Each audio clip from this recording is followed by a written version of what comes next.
नमस्कार दोस्तों, daily current affairs के वीडियो में आप सभी का स्वागत है। आज के इस वीडियो में हम लोग 6 जून 2020 के करंट अफेयर्स के बारे में देखेंगे क्या कुछ सवाल न्यूज़ से आपके एग्ज़ाम के लिए बन सकते हैं। चलिए वीडियो शुरू करने से पहले अगर आप मेरे वीडियो पर पहली बार आए हैं तो इस चैनल को ज़रूर सब्सक्राइब करें, साथ ही साथ इसे ज़रूरतमंद के पास ज़्यादा से ज़्यादा शेयर करें ताकि मेरे द्वारा बनाए जाने वाले ये परीक्षा उपयोगी वीडियो उन्हें सबसे पहले प्राप्त हो। आज के वीडियो का पहला सवाल, हाल ही में पेन अमेरिका अवार्ड किसे प्रदान करने की घोषणा की गई है। तो ये पेन अमेरिका अवार्ड जो है इसे सू झियोग को जो है अभी प्रदान करने की घोषणा की गई है। अब ये सू झियोग है कौन? ये हैं चीन के चर्चित मानवाधिकार कार्यकर्ता हैं।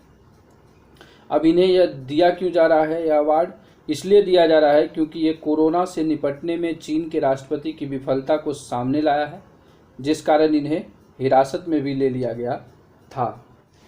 चलिए देखते हैं दूसरा सवाल, सीआईआई के नए प्रेसिडेंट कौन हैं या कौन बने हैं। तो ये सीआईआई का फुल फॉर्म क्या है ये आप कमेंट बॉक्स में मुझे बताएंगे। तो अभी जो है सीआईआई के नए प्रेसिडेंट बन गए हैं उदय कोटक जो है वो सीआईआई के नए प्रेसिडेंट बन गए हैं। तो पहले कौन थे? सीआईआई के पहले जो अभी थे वो उनका नाम था विक्रम किर्लोस्कर जो है ये सीआईआई के पहले प्रेसिडेंट थे, मतलब इनसे पहले, और अभी वर्तमान में उदय कोटक को बना दिया गया है। आपको तीसरा सवाल देखते हैं, हाल ही में बासु चटर्जी का निधन हो गया है। वे किस क्षेत्र से संबंधित हैं? क्या वो खेल से हैं, शिक्षाविद हैं, या फिल्म या सिनेमा से, या वैज्ञानिक हैं? तो बता दें ये बासु चटर्जी जो है वो फिल्म और सिनेमा जगत से संबंधित है और उनका हाल ही में निधन हो गया है।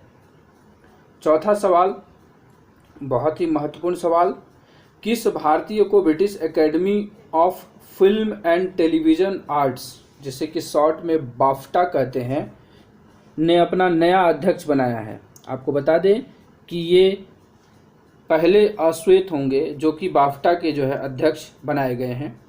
तो इसका सही उत्तर है दोस्तों कृष्णेंदु मजूमदार को अभी बाफ्टा का नया अध्यक्ष बनाया गया है। पांचवा सवाल देखते हैं, EESL ने किस संस्था के साथ मिलकर healthy and energy efficient buildings की पहल शुरू की है? क्या ये USAID है, या ये BEE है, या HAL है, या AUSAID है? तो इसका सही उत्तर है दोस्तों USAID के साथ मिलकर के अभी जो है EESL ने healthy and energy efficient building पहल शुरू की है। थोड़ा इसका बैकग्राउंड देखें तो इस पहल का क्या उद्देश्य है? तो इसका उद्देश्य है कार्यस्थलों को स्वच्छ और हरा भरा बनाने का मार्ग प्रशस्त करने के लिए। इसमें क्या है, ये market integration and transformation programme for energy efficiency, जिसे कि शॉर्ट में मैत्री कहा जाता है, जिसके अंतर्गत इस पहल की शुरुआत की गई है। और यह ऊर्जा मंत्रालय प्लस USAID जो कि भारत और अमेरिका के बीच द्विपक्षीय साझेदारी का एक हिस्सा है। और इसका उद्देश्य जो है इमारतों के अंदर एक मानक अभ्यास के रूप में लागत प्रभावी ऊर्जा दक्षता को अपनाना है और उसका ध्यान विशेष रूप से शीतलन पर केंद्रित करना है। चलिए देखते हैं छठा सवाल है, विश्व पर्यावरण दिवस के अवसर पर किस मंत्रालय ने आई कमिट पहल की शुरुआत की है? क्या ये HRD मिनिस्ट्री है, IT मिनिस्ट्री, विद्युत मंत्रालय, या कृषि मंत्रालय? इसका सही उत्तर है दोस्तों विद्युत मंत्रालय ने जो है अभी आई कमिट पहल को शुरू की है। अब ये आई कमिट विद्युत मंत्रालय ने शुरू किया है तो कहीं ना कहीं ये विद्युत से संबंधित होगा। तो देखते हैं, यह पहल जो है एक प्रकार से सभी हितधारकों और लोगों से ऊर्जा दक्षता, नवीकरणीय ऊर्जा की दिशा में प्रयास जारी रखने तथा भविष्य में एक मजबूत और लचीली ऊर्जा प्रणाली कायम करने के लिए स्थायित्व कायम करने का स्पष्ट आह्वान है। तो इसके तहत क्या है कि हम लोग नवीकरणीय ऊर्जा की तरफ बढ़ें, साथ ही साथ ऊर्जा दक्षता पर भी ध्यान दें। इसलिए विद्युत मंत्रालय ने आई कमिट की यह पहल शुरू की है, इस इनिशिएटिव को शुरू किया है। सातवां सवाल, आज विश्व पर्यावरण दिवस 5 जून को मनाया गया और उस पर यह सवाल है कि उसमें कुछ चीज़ों की घोषणा की गई। उसमें एक यह घोषणा भी थी कि क्या पर्यावरण एवं वन जलवायु परिवर्तन मंत्रालय ने अगले 5 वर्ष में शहरी वन योजना के तहत कितने नगर वन विकसित करने की घोषणा की है। क्या ये 50 है, 100 है, 150 है या 200 है? सही उत्तर है दोस्तों 200 शहरी वन योजना जो है, शहरी वन योजना के तहत नगर वन विकसित करने की घोषणा की गई है। 200 नगर वन। थोड़ा जानते हैं इसके बारे में। वन विभाग, नगर निकाय, गैर सरकारी संगठन, कॉरपोरेट्स और स्थानीय नागरिकों के बीच भागीदारी और सहयोग पर नए सिरे से ध्यान केंद्रित करते हुए अगले 5 वर्षों में देश भर में 200 शहरी वन विकसित करने के लिए नगर वन योजना के कार्यान्वयन की घोषणा की गई है। ये वन जो है शहर के फेफड़े का काम करेंगे और मुख्य रूप से शहर की वन भूमि पर या स्थानीय शहरी निकायों द्वारा प्रस्तावित किसी अन्य खाली जगहों पर होंगे।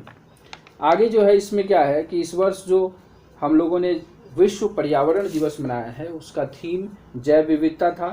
तो जैव विविधता पर ही जोर देते हुए पर्यावरण मंत्री ने कहा कि प्रधान नियम यह है कि हम प्रकृति की रक्षा करते हैं तो प्रकृति हमारी रक्षा करती है।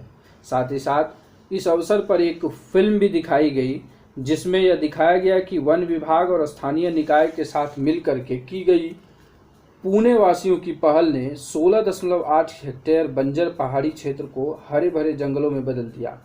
वो जगह जो है अभी उसे बाजारे अर्बन फॉरेस्ट पुणे जो है उसे ऐसा किया गया है। तो ये हम लोगों ने देखा कि अगले 5 वर्ष में जो है 200 नगर वन विकसित किए जाएंगे। चलिए देखते हैं 8वां सवाल।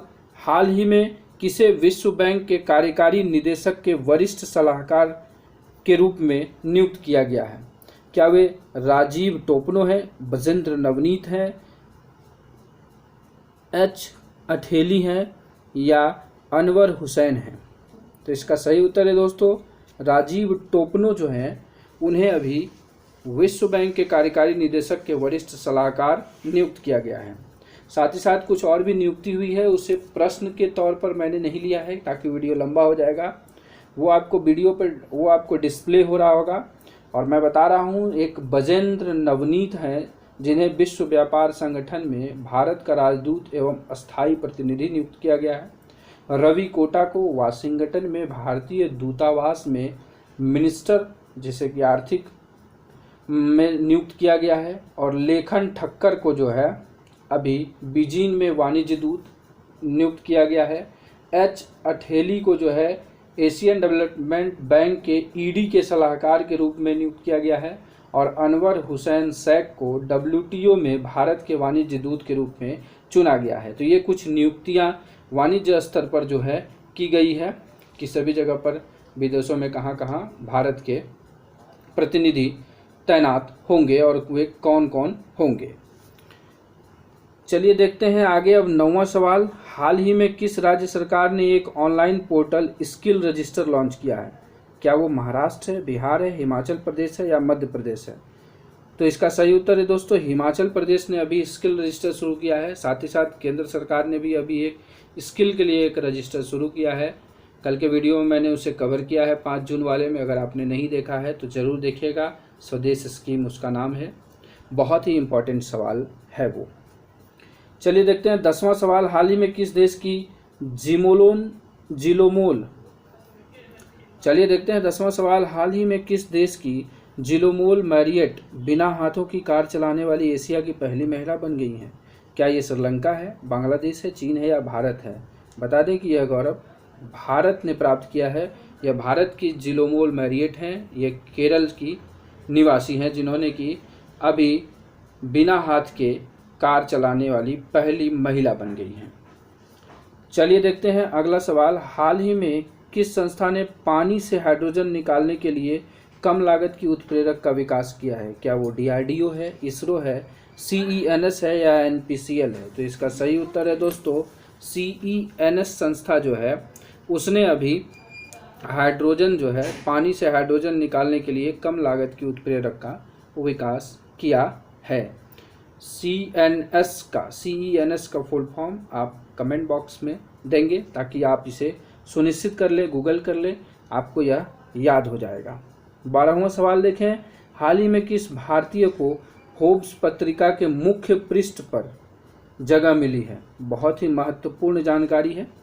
क्या ये वाजिद खान है, सोनल खान है, साजिद खान है या अरमान खान है? सही उत्तर है दोस्तों, वाजिद खान को अभी यह उपलब्धि हासिल हुई है। अब ये वाजिद खान है कौन? ये एक मूर्तिकार हैं जो अनुपयोगी हो चुके लोहे से अनूठी मूर्तियां तैयार करते हैं। ये मध्य प्रदेश के मंदसौर के निवासी हैं और साथ ही साथ आपको बता दें कि इन्हें आज का लियोनार्डो दा विंची बताया जाता है।